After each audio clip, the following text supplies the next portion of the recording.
1 март е интересен ден. Раздаваме си мартеници и толкова, нали?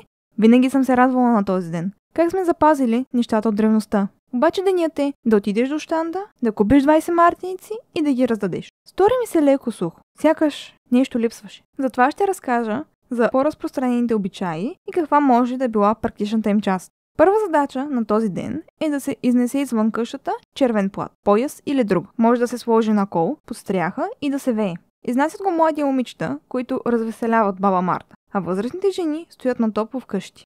Това знаме трябва да развесели баба Марта и тя да носи хубаво време, като плътта не се прибира до младенци. По български календар от 1 март до 9 е входящо за сеене на едни култури, а от 9 се смята, че има обръщане и започва да е по-топло.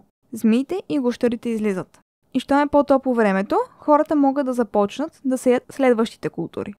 Другият обичай, изпълняван и до днес, са мартениците. По някои източници, преди зори на 1 март, възрастна жена трябва да изработи мартеници за всички. Предполагам, това са семейството и рода. Носени са на китката или шията, докато не се види пролетна птица. След това ги свалят. В практичен смисъл, това може да е като знак, че вече е топло. И колкото повече хора са видели пролетна птица, толкова по-малко мартеници ще се виждат. И ако почти всички от селото вече са спрели да ги носят, означава, че вече е достатъчно топло да си засадят културите, които не търпят студ. Преди не са имали синоптик и това е единственият начин да са сигурни, че ще е топло.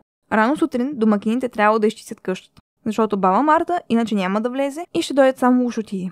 Доста от празниците имат почистване с някаква цел, а това си добър начин да убедиш хората, защо е хубаво да живеят на чисто. Така, дори за тези, на които не им се занимава, поради една или друга причина, им се прави навик на определени дни да чистят и да не се ослушват.